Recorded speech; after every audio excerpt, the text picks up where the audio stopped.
नमस्कार, जय हिंद, जय भारत। भारतीय अवाम ताकत दल अपने भारतीय भाई बहनों से भारतीयता आधारित आपसी श्रद्धा, भारतीयता आधारित आपसी स्नेह, भारतीयता आधारित आपसी प्रेम, भारतीयता आधारित आपसी अखलाक मोहब्बत, भारतीयता आधारित आपसी सहयोग, भारतीयता आधारित आपसी सम्मान, भारतीयता आधारित आपसी एकता, भारतीयता आधारित आपसी भाईचारा तथा भारतीयता आधारित आपसी सद्भाव को समझने व इन्हें आत्मसात करके वैसा ही और उसी अनुसार आचरण एवं व्यवहार करने हेतु और इसके समस्त भारत में प्रचार प्रसार करने हेतु और इसकी अहमियत और महत्व को प्रत्येक देशवासी को समझाकर उसे अपनाते हुए वैसा ही और उसी अनुसार आचरण एवं व्यवहार करने हेतु और प्रत्येक देशवासी को अपना ही भारतीय भाई बहन मानकर, समझकर और अपनाकर उनके साथ वैसा ही और उसी अनुसार आचरण एवं व्यवहार करने हेतु सतत, सदैव और हमेशा अदब के साथ, आदर के साथ अर्ज करता है, विनती करता है। देखिए, इसमें विधानसभा का चुनाव गुजरात का है, शायद परसों पहली तारीख को भी होगा, शायद इसके बाद तारीख 7 को भी होगा या 5 या 7 को होगा, जो भी है। और हिमाचल का चुनाव हो चुका है। भारतीय अवाम ताकत दल अपने सभी भारतीय भाई बहनों और विशेष करके हमारे जो चुनाव में हिस्सा ले रहे हैं, हमारे गुजरात के भारतीय भाई बहन जहाँ की चुनाव बाकी है, उनसे एक विशेष आग्रह है, विशेष विनती है कि भारतीय अवाम ताकत दल की एक मुहिम, भले वो सीमित साधनों से अभी फिलहाल वो सोशल मीडिया का सहारा ले रहा है, इसी के सहारे। हालांकि कुछ लोग कहते हैं कि सोशल मीडिया भी एक सशक्त माध्यम है, लेकिन इसमें ये शर्त है कि इसका प्रचार जो है वो अधिक से अधिक होना चाहिए। जो मैं समझता हूँ कि अभी इसको होना बाकी है, तो सोशल मीडिया के सीमित साधनों के द्वारा जो है ये पूरे देश में भारतीयता के वातावरण को और परिवेश को लाने की कोशिश कर रहा है। और इसमें जहाँ तक लोग इसके संदेश को, वीडियो के संदेश को, भारतीय अवाम ताकत दल के वीडियो के संदेश को लोग देख रहे हैं और इसको महत्व दे रहे हैं, इसको समझ रहे हैं, तो वो भी इस बात से सहमत हो रहे हैं कि बेशक निस्संदेह इस देश में भारतीयता का माहौल, चूंकि यह राष्ट्र अपना भारतवर्ष है, तो माहौल हर हालत में भारतीयता का ही होना चाहिए। लेकिन वास्तविकता और दुख इस बात का है कि भारतीयता के माहौल के स्थान पर एक विखंडित वातावरण, जो कि जातिगत, जो संप्रदायगत, भाषागत, प्रांतगत, क्षेत्रगत, समूहगत इत्यादि में विभक्त दिखता है। और जो राजनीति और सत्ता, वो भी इसी विभक्त वातावरण या मानसिकता के बूते और समाज को विखंडित करके, विघटित करके जो ओट सत्ता की गतिविधि या साजिश चलाई जा रही है। इसके विषय में हमारे जो शहीद आजम भगत सिंह हैं या थे, जो कि कुर्बानी और शहादत के सबसे बड़े आदर्श और हमारे हमारे देश के लिए सबसे बड़ी प्रेरणा, ये बात जरूर है कि इन गद्दार जेएनपीसी वालों ने, गांधी नेहरू परिवार चांडाल चौकड़ी काकस वालों ने, कांग्रेसियों ने, इन समूहों ने हमारे शहीद आजम भगत सिंह को सरकारी अभिलेख में और स्कूली किताबों में इनको आतंकवादी लिखवाया, ये चूंकि ये हमारे देशवासी ये बिल्कुल बिल्कुल समझें कि जेएनपीसी से बढ़ करके इस देश में कोई गद्दार है नहीं। तो भगत सिंह हमारे जो इतने बड़े शहीद थे भगत सिंह, उनको जो है वो ये सब आतंकवादी लिखवाए थे। उधम सिंह जिन्होंने जनरल डायर को मार करके जलियांवाला बाग का बदला लिया और भारत के उस प्रतिशोध को शांत किया, जो जनरल डायर जो हजारों लोगों को बैसाखी के अवसर पर जो है वो गोली चलवा करके हत्या करवाई थी, तो उस जनरल डायर को ब्रिटेन की संसद में जा करके, वो भी कितनी कठिनाइयों के बाद गए होंगे, मार करके जो है भारत का प्रतिशोध शांत किया। उसको ये सब कांग्रेसी उनको कायर बोलते हैं। और उस समय ये मोहनदास करमचंद गांधी और जवाहरलाल नेहरू दोनों जो गद्दार हैं, उनको हमारे अमर शहीद वीर उधम सिंह को ये सब कायर बोले थे। तो इन समूह का चरित्र हमेशा भारत विरोधी रहा है जेएनपीसी वालों का। तो बात चल रही थी हमारे शहीद आजम भगत सिंह। तो शहीद आजम भगत सिंह जो है जो कि इसमें देश में जातिवाद चला करके इस समाज को विखंडित कर रहे हैं, जो संप्रदायवाद या सांप्रदायिकता के आधार पर विखंडित कर रहे हैं, या इस प्रकार जो भाषावाद चला कर इस भारतीय समाज को या देश को विखंडित कर रहे हैं या करने की कोशिश कर रहे हैं। प्रांतवाद चला करके या प्रांतवाद के आधार पर इस भारतीय समाज को इसे भारतीय परिवेश को विखंडित कर रहे हैं। इनको हमारे शहीद आजम भगत सिंह ने काले अंग्रेज बोला था। एक गोरे अंग्रेज जो कि बाहर से आए थे और जिनको कि यानी जंग लड़ करके और इन्हीं लोगों ने हमारे परम आदरणीय राष्ट्र महानायक राष्ट्रभक्त शिरोमणि नेताजी सुभाष चंद्र बोस, शहीद आजम भगत सिंह, अमर शहीद चंद्रशेखर आजाद, अमर शहीद अशफाकुल्ला, अमर शहीद खुदीराम बोस इत्यादि लोगों ने अपनी कुर्बानी शहादत देकर के गोरे अंग्रेजों को भगा दिया। तो उसी बात को शहीद आजम भगत सिंह ने अपनी उस किताब में लिखा कि हम अपनी कुर्बानी शहादत देकर के इन गोरे अंग्रेजों को तो भगा देंगे, लेकिन जो इसी देश के जो काले अंग्रेज हैं, जो कि उन्हीं से शिक्षा दीक्षा और उन्हीं से सारी कुछ ट्रेनिंग ले करके इस देश के खतरनाक जो है वो अंग्रेज हैं और इस देश के खतरनाक अभिशाप हैं, इनको समाप्त करने की, इनको भगाने की जिम्मेदारी आपकी है। और तभी जाकर के दूसरी और वास्तविक आजादी इस देश को हासिल होगी। तो अब ये सवाल उठता है कि, और ये सभी विघटनकारी ताकतें हैं, आप फर्क नहीं कर सकते हैं कि भारतीय जनता पार्टी विघटन नहीं करती है कि नहीं करती है।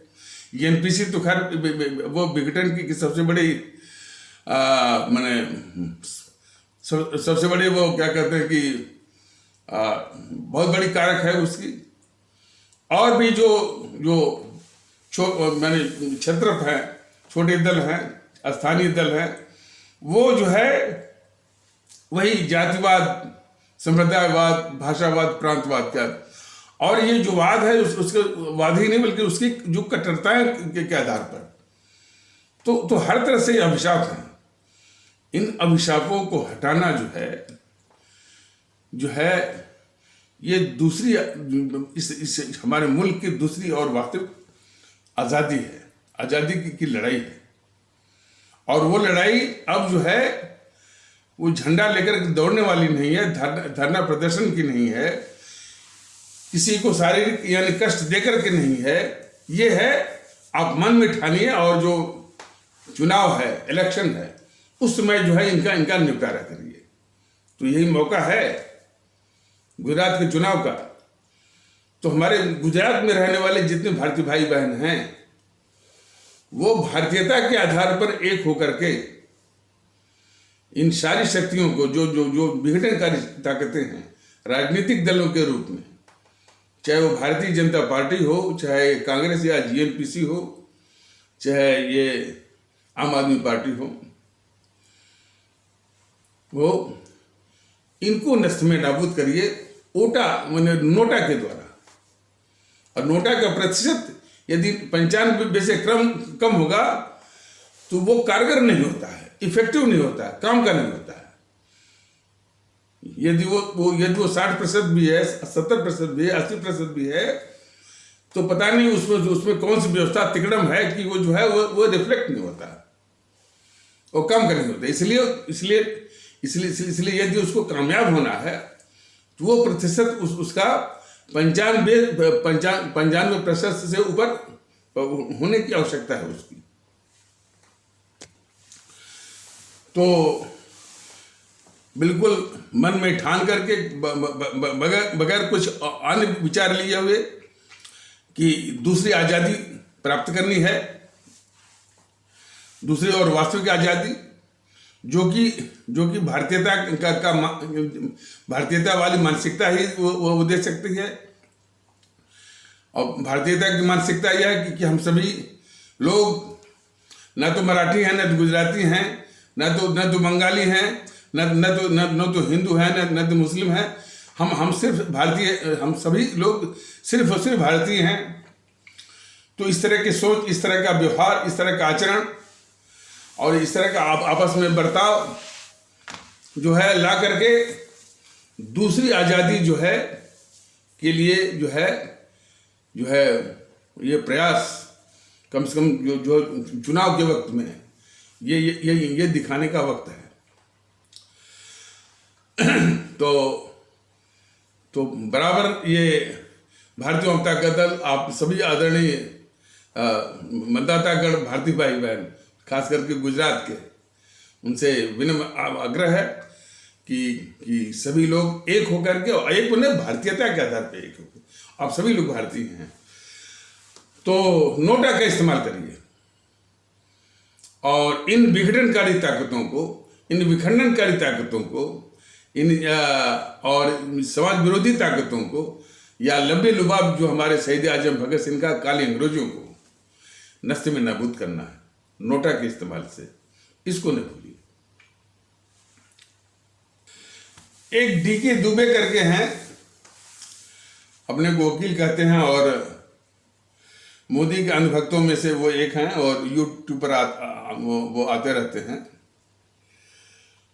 उनका ये कहना था कि जो कम्युनिस्ट जो लोग हैं, जब किसी देश पर कब्जा करते हैं तो सीधे वो अटैक तो बाद में करते हैं, लेकिन पहले उस देश को कमजोर करते हैं अंदर से, और काफ़ी पैसे उसे दे करके जो शिक्षण संस्थाएं हैं, जो ओपिनियन मेकर्स हैं, जो कि राय बनाते हैं, विचार बनाते हैं, मत बनाते हैं, उनको पैसे उनको पैसे दे करके इस तरह का माहौल ये बनाते हैं।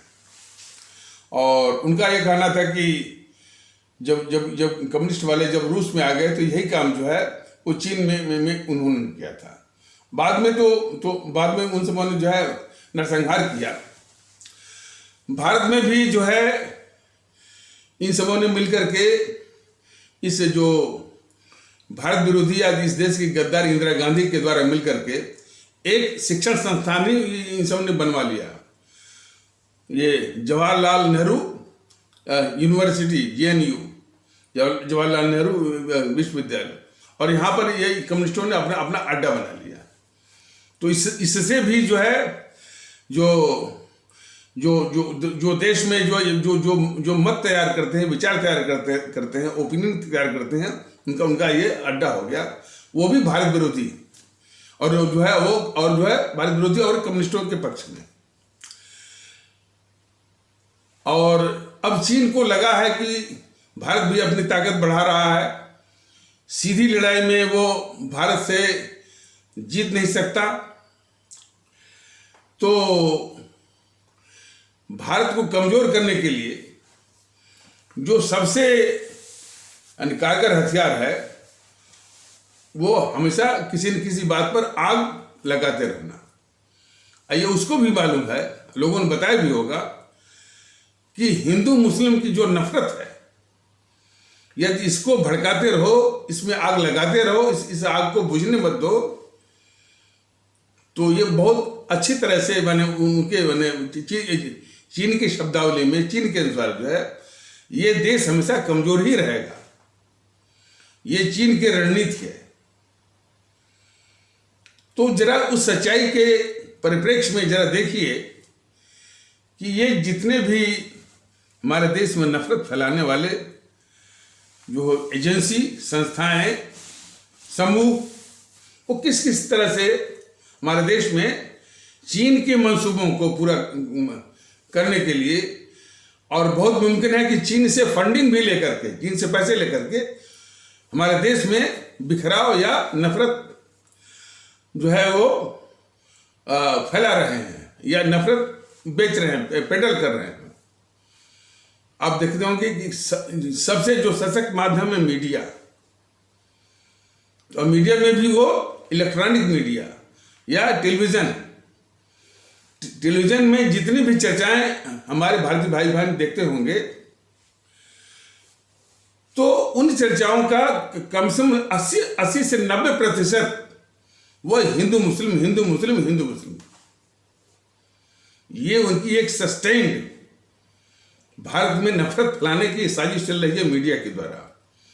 तो निश्चित है ये मीडिया जो है चीन के मंसूबों को वो पूरा कर रही है कि इस देश को हिंदू मुस्लिम करके इस देश को अंदर से कमजोर किया जाए। इसके लिए भारतीय ताकत दल ने बहुत पहले कहा कि ये मीडिया वाले इस देश के बहुत खतरनाक शत्रु हैं, जो इस देश में जो है अपने देश को कमजोर करने के लिए हिंदू मुस्लिम के करके जो है हमारे जो हमारी एकता है, जो हमारी भावनात्मक एकता है, जो आपसी भाईचारा है, जो आपसी सद्भाव है, गंगा जमुनी तहजीब का एक भाव है, उसको नष्ट करके और इस देश में नफरत फैला करके भारतीय समाज को कमजोर करके, इस देश को कमजोर करके चीन के मंसूबों को ये सब पूरा कर रहे हैं ये मीडिया वाले। तो इसीलिए भारतीय अवाम ताकत दल अपने आदरणीय भारतीय भाई बहनों से, अपने आदरणीय भारतीय अवाम से बस यही कहना चाहता है कि मीडिया बहुत मुमकिन है, और चीन के पास पैसे की कमी नहीं है, चीन के पास पैसे की कमी नहीं है। तो चीन के पैसे पर चीन के मंसूबों को पूरा करने के लिए, हमारे एकता, हमारे देश में एकता को तोड़ने के लिए, आपसी सद्भाव को तोड़ने के लिए, आपसी गंगा जमुनी तहजीब के जज्बों को पर आघात करने के लिए ये जो है देश विरोधी गतिविधि में लगा हुआ हर वक्त जो है हिंदू मुस्लिम किए हुए है। और देखिए, और इन समूह की दुष्टता देखिए, अब दुष्टता शब्द का इस्तेमाल करना पड़ा है कि ये मीडिया वाले कहते हैं कि उनका जो ये धंधा है, बिजनेस है, वो भारत के संविधान की धारा 19(1)(a) 19(1)(a) जो कि फंडामेंटल राइट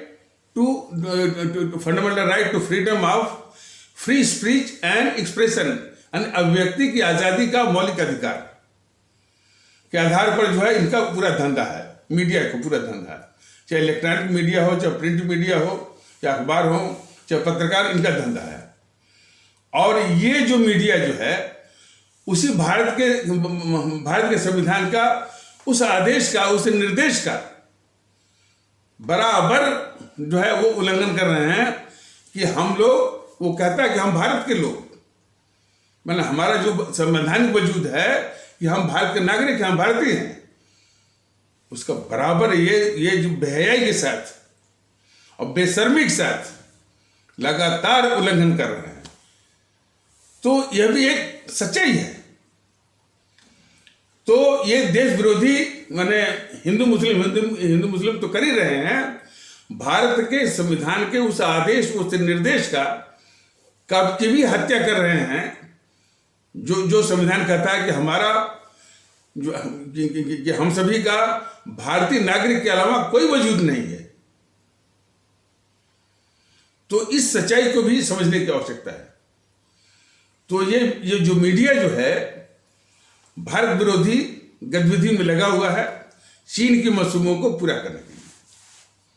अब सवाल है कि सिर्फ मीडिया ही नहीं, और भी एजेंसियां हैं जो कि चीन के मंसूबों को पूरा कर रही हैं।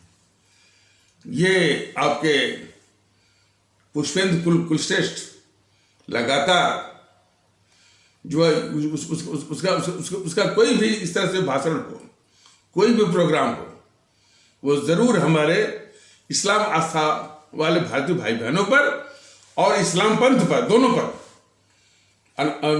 निराधार, अनर्गल, बेसलेस और कुतर्कों के साथ आक्रमण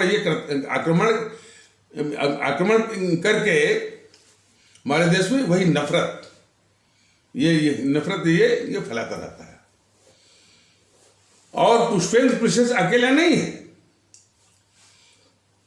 हालांकि मैंने इस तरह का ये असदुद्दीन ओवैसी आक्रमण तो नहीं करता है, लेकिन वो जिस तरह का एजेंडा वो चलाता है वह भी नफरत को ही वो देती है।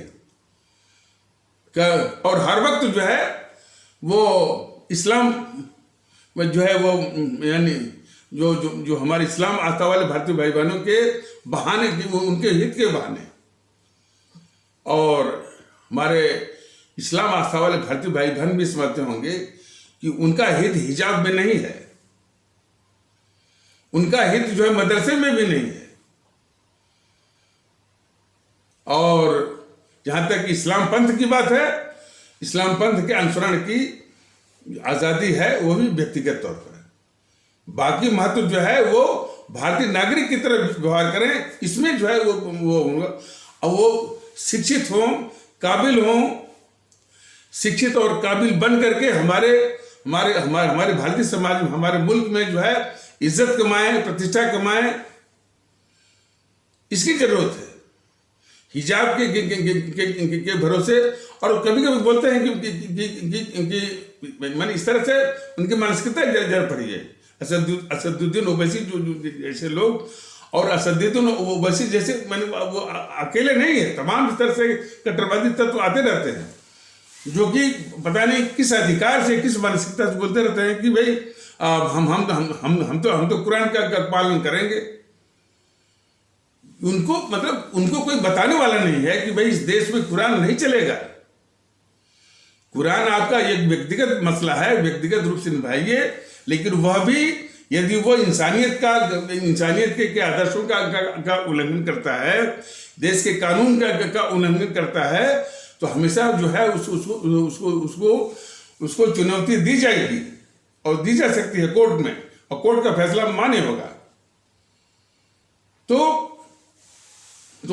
कुरान हो, चाहे गीता हो, चाहे रामायण हो, चाहे जो भी मनुस्मृति है, इनकी सीमा है कि व्यक्तिगत रूप से पालन हुआ, लेकिन यदि उसके अनुपालन में यदि मानवता के आदर्शों का यानी ह्यूमन राइट्स आइडियल्स का और भारत के कानून का उल्लंघन होता है, तो निश्चित रूप से जो है वो मैंने जुडिशियल स्क्रूटनी यानी अदालती यानी जांच परख के दायरे में आएंगे। वो चुनौती जो है कोर्ट में या लॉ कोर्ट में या अदालतों में उनको चुनौती दी जाएगी और अदालत का फैसला मान्य होगा।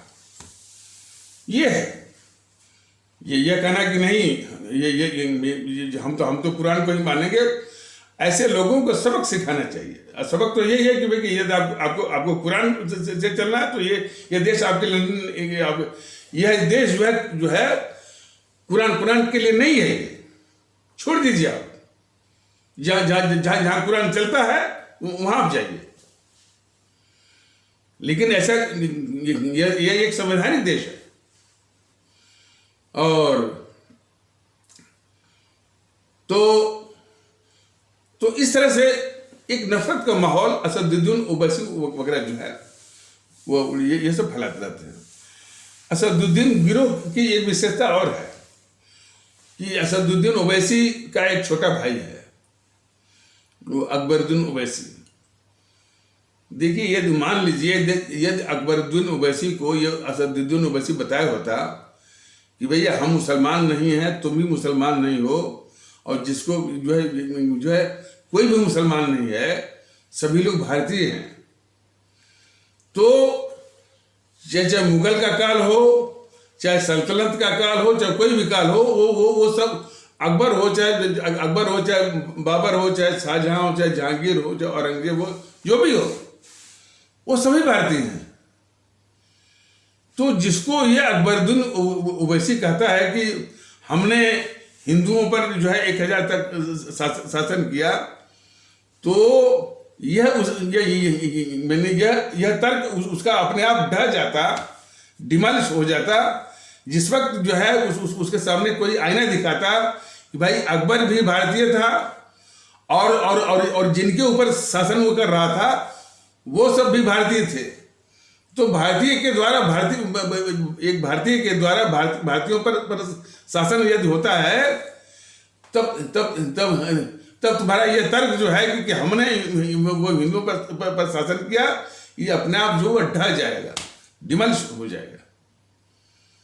तो असदुद्दीन ओवैसी ने कम से कम अपने छोटे भाई को इतना भी नहीं बताया कि अकबर हो चाहे बाबर हो, चाहे कोई भी सल्तनत हो, कोई भी हो, जो भी इस देश में आ गए, इस मिट्टी में खप गए, इस देश के हो गए, वो सभी भारतीय हैं। तो वो मुगलों के शासन को बोलते हैं कि मुसलमान का शासन जो है हिंदुओं के ऊपर, ये अपने आप में जो है एक बड़ी वो खुराफात वाली, जिस तरह की खुराफात जो है ये सब करते रहते हैं वो समित पात्रा और जो है और हिमांशु त्रिवेदी वगैरह जो है, उसी तरह की खुराफात ये मानसिकता है कि 1000 साल तक जो है हम मुसलमानों ने हिंदुओं के ऊपर शासन किया। विचार तो ये होना चाहिए कि चाहे मुगल हो चाहे सल्तनत हो, वो भी भारतीय हैं, और जो हमारे शासित जो लोग थे वो भी भारतीय हैं। तो भारतीय के द्वारा भारतीयों पर शासन, तो इसमें स्वतः जो है हिंदू मुस्लिम की बात जो है वो खत्म हो गई ना।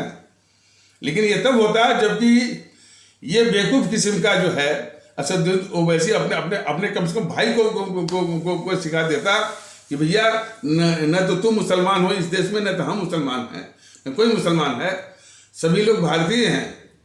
हमारा जो संवैधानिक वजूद है, वास्तविक वजूद है कि हम सभी भारतीय हैं।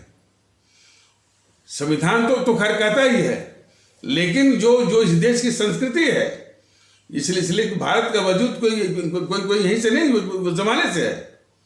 और उसकी अवधारणा यह है कि जो भी आया बाहर से आया, कहाँ से आया, इससे कोई मतलब भी नहीं है, कहीं से भी आया हो, इस भारत की मिट्टी में जो खप गया, इसी को वतन माना, तो सभी भारतीय हैं। तो यदि ये इतनी सी अवधारणा यदि वो अकबरुद्दीन ओवैसी यदि समझ गया होता और जानता उसको,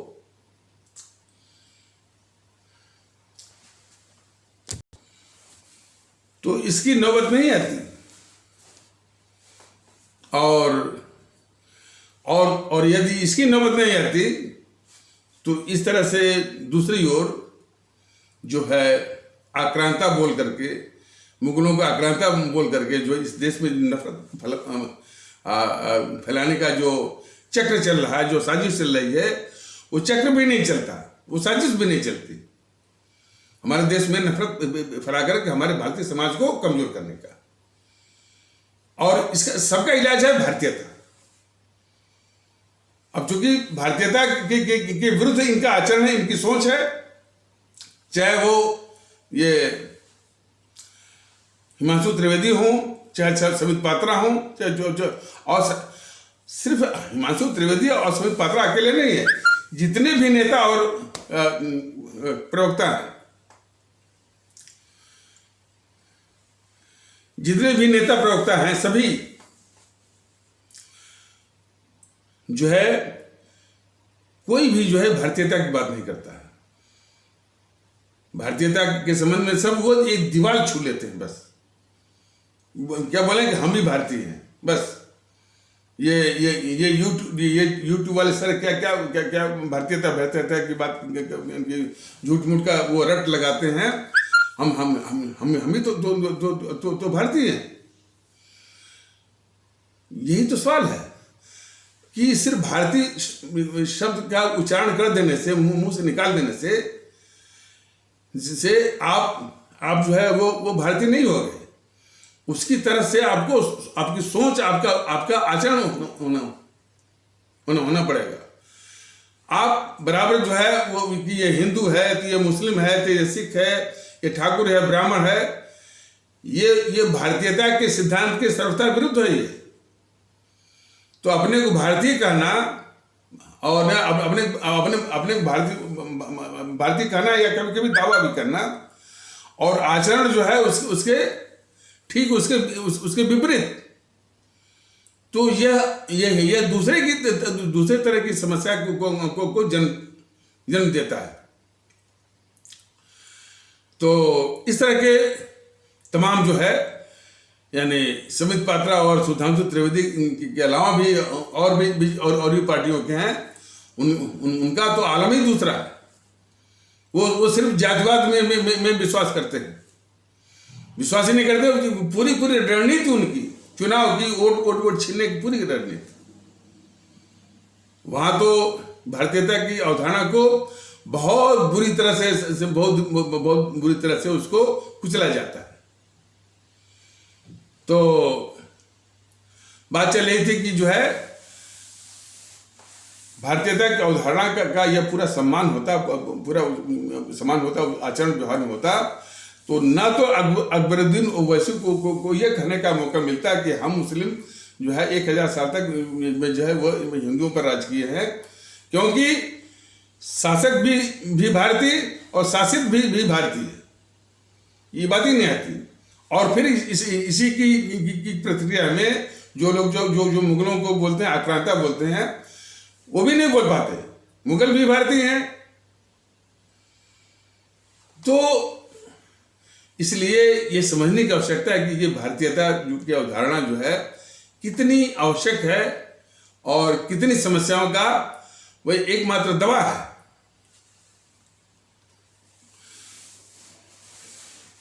तो इस संबंध में तो बातचीत चल रही थी कि जो है ये जितने भी नफरत फैलाने वाले हैं, तो पुष्पेंद्र कुलश्रेष्ठ हुआ, असदुद्दीन ओवैसी हुआ, यति नरसिम्हानंद सरस्वती और वामन मेश्रम और चंद्रशेखर रावण, राजरत्न अंबेडकर, प्रकाश अंबेडकर, तौकीर रजा, सफीकुर रहमान वर्क, ये हमारे समाज में नफरत फैला करके हमारे समाज को कमजोर करने का जो ये सब वो चक्र चला रहे हैं, साजिश कर रहे हैं, ये हमारे दुश्मन चीन के मंसूबों को पूरा कर रहा है। चीन यही चाहता है। चीन का मंसूबा ये कि भारत अंदर से जितना कमजोर हो सके। अच्छा, इस भारतीय समाज को कमजोर करने के लिए तो सबसे बड़े जो दुश्मन कौन है? जीएनपीसी, गांधी नेहरू परिवार, चंद्रा चौकड़ी और कम्युनिस्ट वाले, और उसके अलावा जो है ये सब जो एजेंट हैं, पुष्पेंद्र कुलश्रेष्ठ इत्यादि का नाम जो मैंने लिया है। तो इन सभी को हमारे सभी भारतीय भाई बहन बिल्कुल ये समझ लें कि ये चीन के इशारों पर, चीन की फंडिंग पर और जो है चीन के मंसूबों को पूरा करने के लिए हमेशा जो है हिंदू मुस्लिम की नफरत जो है ये फैला रहे हैं, बेच रहे हैं और आग लगा रहे हैं। और भारतीय जनता दल का तो ये कहना कि यदि इनकी ठीक से जांच हो, और इतना ही नहीं, एक और है उनका, जिस प्रकार इस्लाम आस्था वाले भारतीय भाई बहनों के एक तबके से कुछ चले जाते हैं कि भाई कि हम तो कुरान के मानेंगे, फलाने ढिकाने, इस तरह का एक माने एक भेद विभेद का एक कारण है।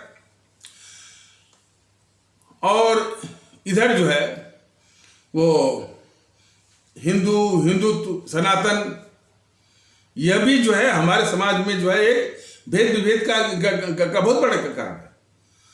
अरे बात होती है भारतीयता की कि सभी लोग भारतीय हैं, संविधान बना हुआ है, हमारा आचरण जो है वो जो है वो भारतीयता के अनुसार होना चाहिए। इसका किसी भी पंथ से लेना देना नहीं है।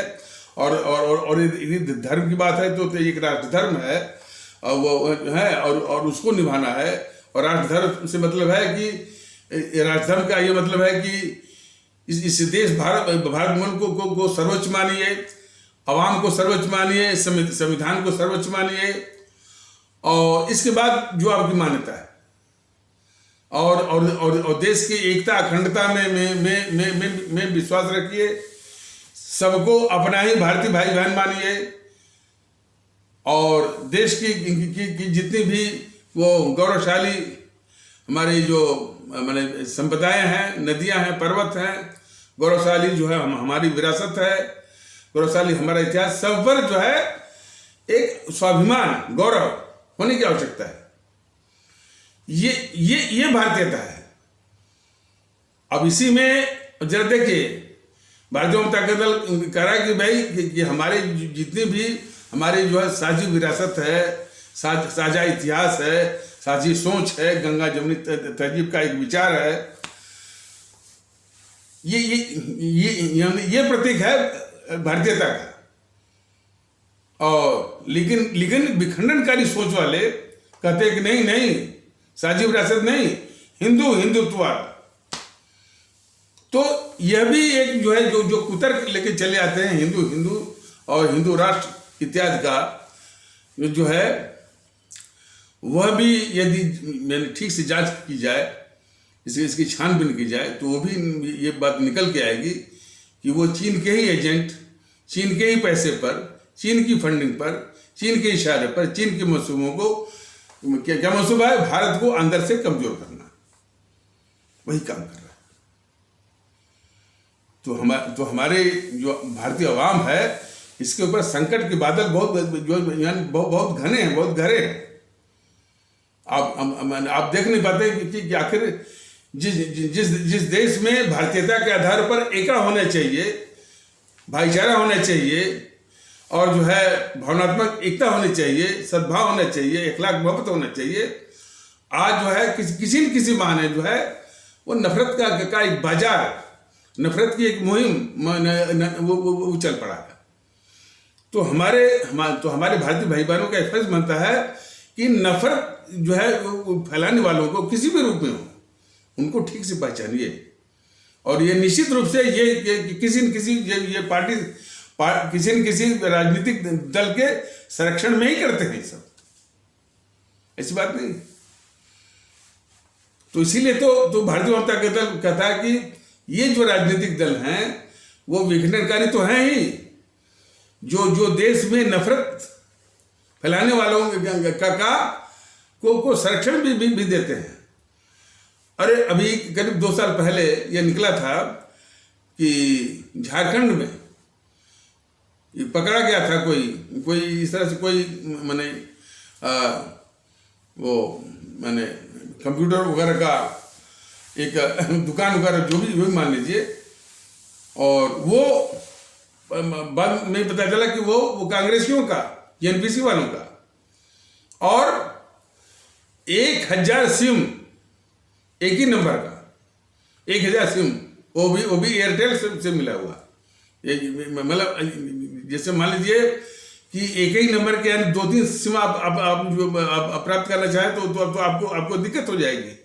लेकिन पता नहीं कहाँ से वो 1000 सिम जो है एक ही नंबर का सिर्फ जो है, और वो मनगढ़ंत बातें नफरत वाली वो उसको रच करके सोशल मीडिया पर भेज देना और देश में जो है नफरत फैलाना, ये काम था वो कांग्रेसियों का। वो झारखंड में वो और पकड़ा गया था।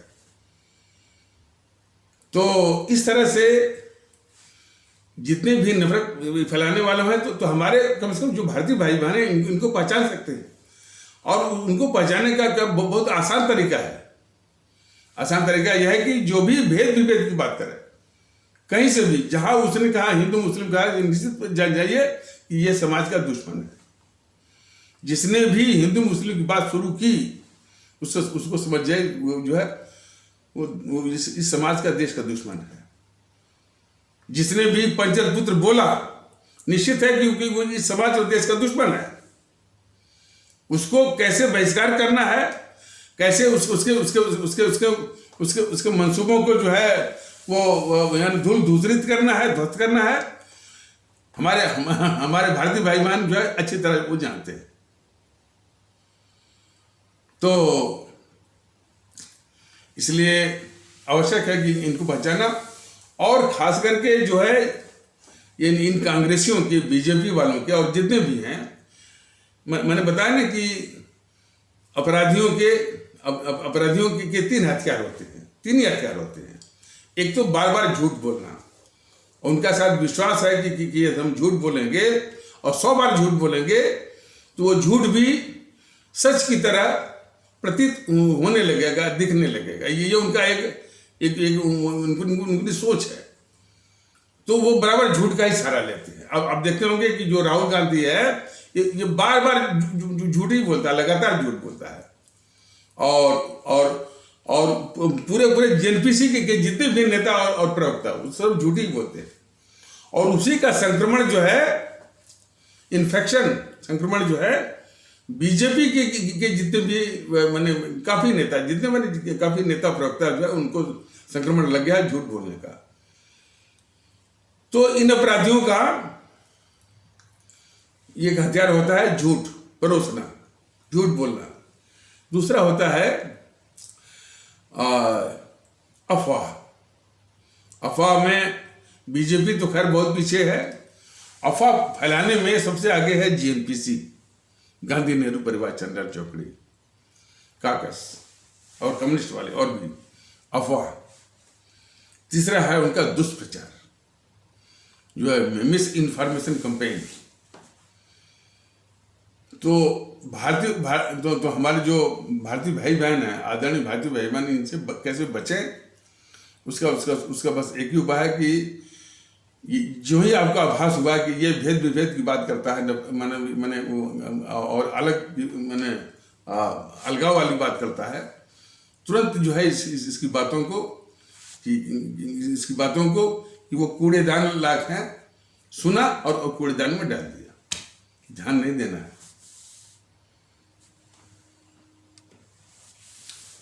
हिमांशु त्रिवेदी महोदय ये कहते हुए किसी यूट्यूब पर देखे गए कि जो बलूच है, जो कि अभी जिसमें पाकिस्तान में है, बलूच के लोग कहते हैं कि हम पाकिस्तानी नहीं हैं, हम जो है हिंद की संतान हैं, भारत माता की संतान। तो भारत तो है ही, सवाल इस बात का है पाकिस्तान भी भारत का ही हिस्सा है। ये तो बीजेपी के लोग जो है इस देश को जो भरमाते रहते हैं, झूठ बोलते रहते हैं, ये उनका वक्तव्य है कि कभी उनके कुछ नेता कहते हैं कि भाई विभाजन हुआ तो ठीक हुआ, और कभी कहते हैं यदि विभाजन हुआ तो इसका जिम्मेदार जिन्ना है। तीन तरह की बात, जिन्ना है और पाकिस्तान के अस्तित्व को भी वो स्वीकारते हैं।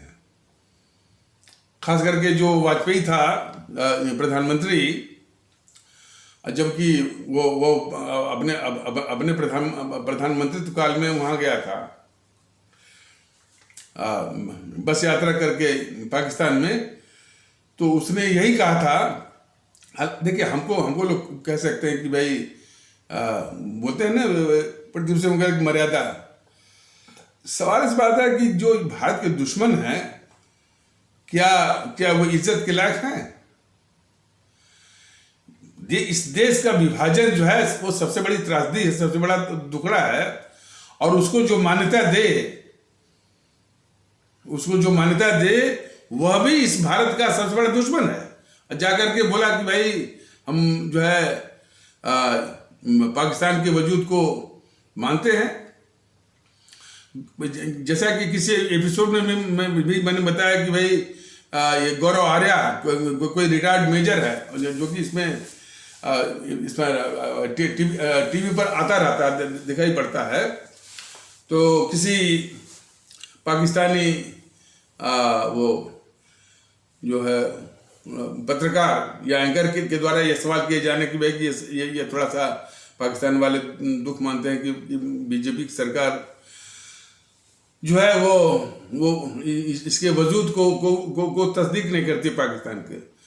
तो गौरव आर्या ये कहते हुए ये देखा गया कि कह रहे भाई हम तो पासपोर्ट भी जारी करते हैं, अपना वो दूतावास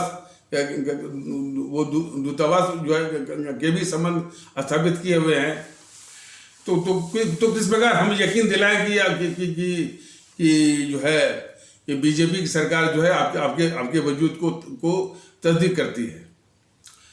सवाल गौरव आर्या का नहीं है, सवाल है कि गौरव आर्या जिससे प्रेरित होते हैं बीजेपी से है कि ये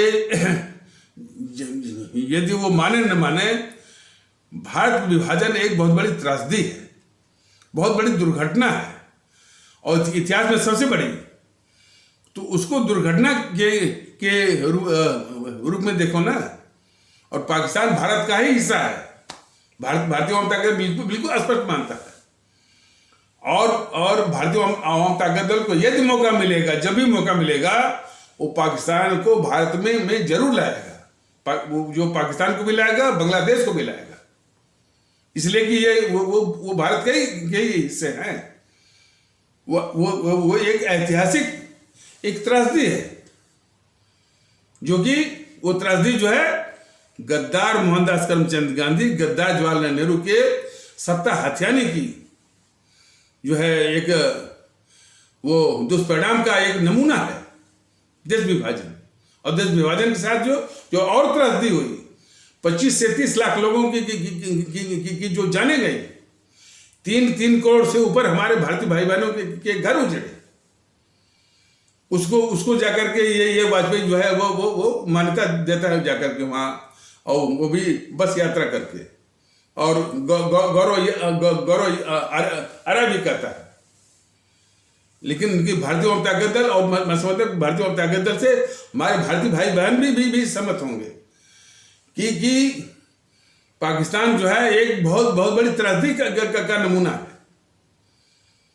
ये यानी गद्दार जवाहरलाल नेहरू के सत्ता हथियाने का कि हवस का वो दुष्परिणाम है ये आपका विभाजन, और 25 से 30 लाख लोगों की हत्या, और 3 करोड़ से ऊपर लोगों का घर उजड़। तो उसको किसी भी रूप में तस्दीक करने का तो कोई सवाल उठता ही नहीं है।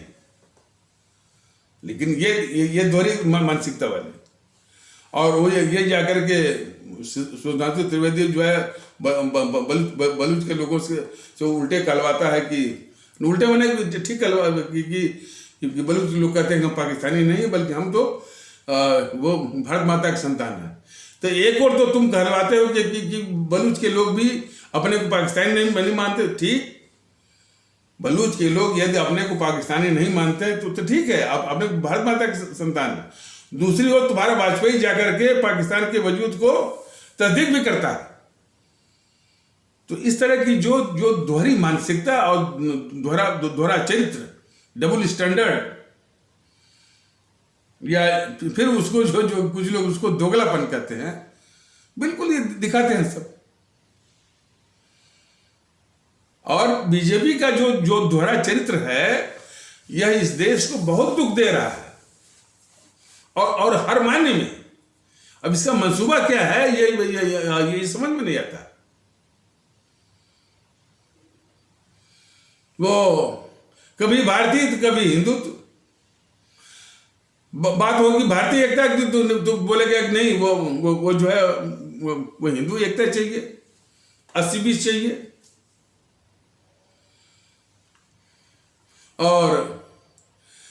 और जितने भी हमारे अमर शहीद रहे, क्रांतिकारी और देशभक्त रहे, इस बीजेपी को मतलब उनसे नहीं है, सिर्फ सावरकर और गोडसे को लाएगा। सावरकर गोडसे को लाने का मतलब कि इसके जीएनपीसी के मंसूबों को पूरा करना। और गोडसे की जो प्रस्तुत करते हैं सब, तो वो तो और विचित्र हालत है। गोडसे को ये सब देशभक्त भी कहते हैं, और फिर और उसी को जीएनपीसी वाले कहते हैं कि ये तो गांधी का हत्यारा है, और जीएनपीसी वाले कहते हैं कि हम गांधी की पार्टी के हैं, और ये गांधी के हत्यारे की पार्टी के हैं, जिसको कि ये बीजेपी वाले बोलते हैं कि वो गोडसे जो है वो देशभक्त। और जीएनपीसी वाले ये कहलाते हैं कि गोडसे पहला हिंदू आतंकवादी था। ये भी जरा देखिए, जीएनपीसी वाले कुछ ऐसे कट्टरवादियों से कहलवाते हैं कि गोडसे पहला हिंदू आतंकवादी था, और कभी कभी तो ये सब बोलते भी रहते हैं। कभी कभी जीएनपीसी के कुछ नेता बोलते रहते हैं, या उसके आसपास वाले जितने। और एक बार तो हमने देखा था कि वो कमल हसन जो दक्षिण भारत का एक अभिनेता है, कलाकार है फिल्म जगत का, वो बोल रहा था कि गोडसे जो है पहला हिंदू आतंकवादी था। तो इस तरह की दोहरी मानसिकता से पूरे देश के विचारों को तहस नहस कर रही है ये बीजेपी। और सबसे बड़ा नुकसान ये कर रही है कि इसने राष्ट्रवाद को लेकर चला, और राष्ट्रवाद के नाम पर जो है सबसे अधिक राष्ट्र विरोधी ये मैंने गतिविधि में ये लिप्त है। सारे देश के दुश्मनों जो कि राजनीतिक दलों के भी बेस में है, पत्रकारों के भी बेस में है, और जो बौद्धिक वर्ग के बेस में है, मीडिया के बेस में है, सबको जो है ये मोदी महोदय राष्ट्रवाद के नाम पर सारे देश के दुश्मनों को पाल रहे और रक्षा कर रहे हैं। सबका ये सब वर्णन भी करते हैं, ऐसी बात नहीं है। जैसे ये मनीष ठाकुर है, ये सीमित रूप में सबका वर्णन करता है, बोलता है कि क्या कोई शब्द ये सब यूज करते हैं, हाँ स्यूडो सेक्युलर पता नहीं क्या कहते हैं, और लिबरल्स करके, और खलिहर खैराती बोलता रहता है ये मनीष ठाकुर वगैरह। तो सवाल इस बात है कि मनीष ठाकुर हो, चाहे हर्षवर्धन त्रिपाठी हो, चाहे ये प्रदीप सिंह वगैरह, इनका वर्णन करने का क्या मतलब है? क्या इनका सोल्यूशन, इनका निदान या इनका निपटारा जनता करेगी? जनता ने तो वोट दे करके मोदी महोदय को इस देश का प्रधानमंत्री बनाया और जिम्मेदारी दिया कि भाई आप इनका निपटारा करिए। तो जितने भी मनीष ठाकुर, हर्षवर्धन त्रिपाठी, प्रदीप सिंह वगैरह जो वर्णन करते हैं, तो उनका मतलब यह है कि जनता मोदी महोदय को प्रधानमंत्री भी बनाया, और जो है और इनके निपटारा करने की बात है, तो जनता ही इनका जो है वो निपटारा भी करे। वाह भाई वाह, आप तो बड़े होशियार भाई वो निकले। आपको प्रधानमंत्री बना दिया सिर्फ घूमने के लिए और ऊंचे मन से सिर्फ बोलने के लिए कि सबका साथ सबका विश्वास। तो यह भी एक बहुत बड़ा देश के साथ धोखा है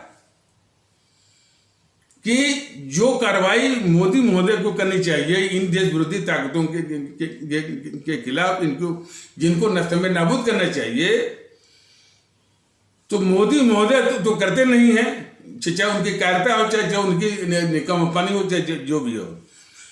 एक और मोदी महोदय इनके खिलाफ कार्रवाई नहीं करते हैं, और दूसरी ओर इन्हीं का वर्णन करके प्रदीप सिंह, हर्षवर्धन त्रिपाठी, डी.के. दुबे, मनीष ठाकुर जो है वर्णन करके फिर उसी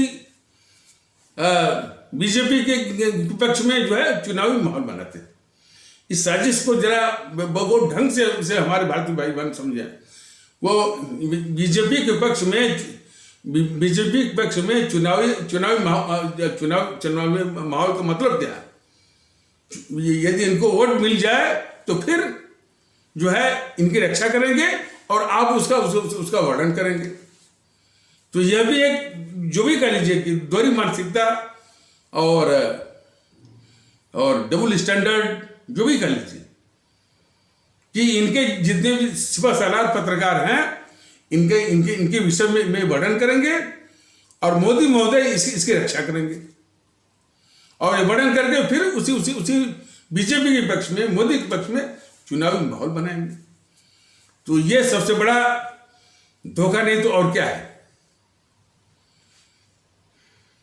और सबसे बड़ा, चूंकि अब वक्त खत्म हो गया, कश्मीर फाइल का जिक्र जो वो फिर से आ गया। पता नहीं वो इजराइल में क्या हुआ क्या नहीं हुआ। कश्मीर की जो समस्या है वह गद्दार जवाहरलाल नेहरू की गद्दारियों का जीता जागता नमूना है। इसका वर्णन हमने एकाध एपिसोड के माध्यम से बताया हुआ है। लेकिन ये बीजेपी वाले नेहरू की गद्दारियों को बराबर छिपाते हैं। धारा 370 35 से तो ये मोदी और अमित शाह महोदय ने हटा दिया, लेकिन इनकी गद्दारी देखे देश के खिलाफ कि गद्दार जवाहरलाल नेहरू की गद्दारी को बिल्कुल ये निकल गए और छिपा गए। नेहरू की जो है कश्मीर मुद्दे पर गद्दारी जो है वो वहां से शुरू होती है जब जब जब जब जब जो है पाकिस्तान जो है, जब उसने वो वहाँ का रियासत का जो राजा था, जम्मू कश्मीर रियासत का राजा था हरि सिंह जो है, जब उसने घोषित किया कि हम जो है भाई न तो पाकिस्तान में जाएंगे न तो हम भारत में मिलेंगे, हम तो बिल्कुल स्वतंत्र रूप से रहेंगे। तब वो पाकिस्तान ने देखा कि भाई ये अच्छा मौका है, तो उसने कबीलियों के भेष में पाकिस्तानी सेना को भेजा। अब उसकी सेना के आगे जो है वो जो हरि सिंह के जो रियासत है उनकी छोटी सी सेना क्या मुकाबला कर सकती थी। तो उनके जो है एक सलाहकार थे एमसी महाजन, जो बाद में वो जो है चीफ जस्टिस ऑफ इंडिया भी बने थे, एमसी महाजन, मेहरचंद महाजन। तो उनके सलाहकार थे, भागे भागे यहाँ आए। पहले वो नेहरू से मिले, नेहरू ने पटेल के पास भेजा और पटेल ने कहा कि भाई कि हम आपकी सहायता क्यों करेंगे, भारत की सेना क्यों जाएगी। तो उनका असर समझ में आ गया। तो फिर जाकर उन्होंने हरि सिंह को बताया। हरि सिंह तब आए तब तो उन्होंने विलय संधि पर यानी इंस्ट्रूमेंट ऑफ एक्सेशन पर दस्तखत किया और वो जम्मू कश्मीर की रियासत जो है का भारत में विलय हो गया और वो भारत का अभिन्न अंग हो गया।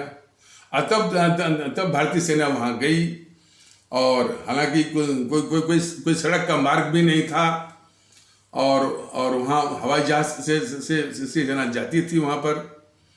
और जो हवाई अड्डा था वो भी काफ़ी ख़राब था और धूल से भरा हुआ। वहाँ पर पानी छिड़क करके जो है हवाई जहाज उतरती थी। तो सेना को भी करीब 1 साल 1.25 साल लग गए थे। यानी पाकिस्तानी सेना जो कबीलियों के भेष में जम्मू कश्मीर के नक्के में जो फैल गई थी उसको हर एक जगह से निकाल करके भगाने में। अब नेहरू की गद्दारी वहीं से शुरू होती है कि जब हमारी सेना पाकिस्तानी सेना को पूरे जम्मू कश्मीर से खदेड़ रही थी, भगा रही थी और जीत रही थी और जम्मू कश्मीर पर कब्जा कर रही थी, तब ये गद्दार जवाहरलाल नेहरू हमारी जीतती हुई भारतीय सेना पर एक तरफा युद्ध विराम थोपता है। उसके गद्दारी का पहला नमूना कोई ऐसा करता है कि अपनी ही जीतती सेना पर एक तरफा युद्ध विराम। और उस युद्ध विराम का परिणाम यह हुआ, अच्छा, और वो हमारी सेना को यदि हफ्ता 2 हफ्ता या अधिक से अधिक 1 महीना मिल गया होता है तो पूरे कश्मीर से जो है पाकिस्तानी सेना को हमारी भारतीय सेना भगा दी होती है। पूरा कश्मीर जो है भारत का होता। जब पूरा कश्मीर भारत का होता तो पीओके जैसी कोई बात ही नहीं होती। और उस पीओके का एक छोटा सा हिस्सा इस पाकिस्तान ने जो चीन को दिया हुआ है उसकी भी नौबत नहीं होती। तो हमारी जीतती हुई भारतीय सेना पर एक तरफा जो है युद्ध विराम थोप करके हमारी भारतीय सेना को पूरा कश्मीर जीतने से ये गद्दार जवाहरलाल नेहरू वंचित कर दिया। और जितना भाग जो वंचित हो गया वही पाक अधिकृत कश्मीर, पाक ऑक्युपाइड कश्मीर पीओके होंगे, और वो पीओके हमारी कश्मीर समस्या का नासूर बना हुआ है। तो इस गद्दार जवाहरलाल नेहरू की गद्दारी जो है यहीं से शुरू होती है। और इसके बाद यही नहीं,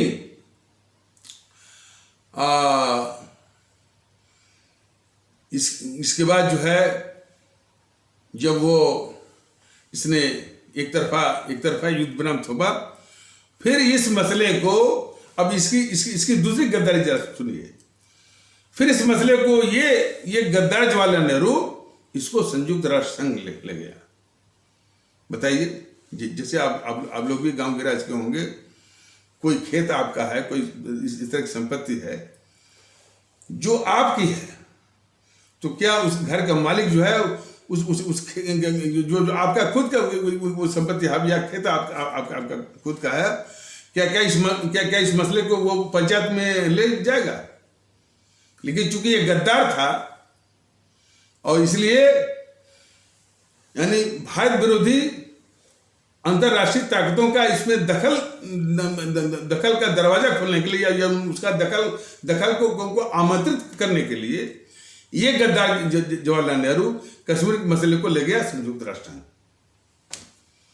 और संयुक्त राष्ट्र संघ में उस अध्याय में डलवाया। उसमें कई अध्याय होते, कई चैप्टर होते हैं। एक चैप्टर वो ये होता है कि आप जो है संयुक्त राष्ट्र संघ से सहायता मांग रहे हैं, कोई आप पर संकट है, या सैनिक संकट है, या आर्थिक संकट है, या कोई भी संकट है, तो आप सहायता करिए। दूसरा है दो देशों के बीच में विवाद। तो जो दो देशों में विवाद वाले अध्याय में यह डलवाया, क्या कहना, ये आपका नेहरू पाकिस्तान के साथ, जो कि था ही नहीं। तो ये एपिसोड चूंकि अब लंबा हो रहा है, आगे भी बताएंगे।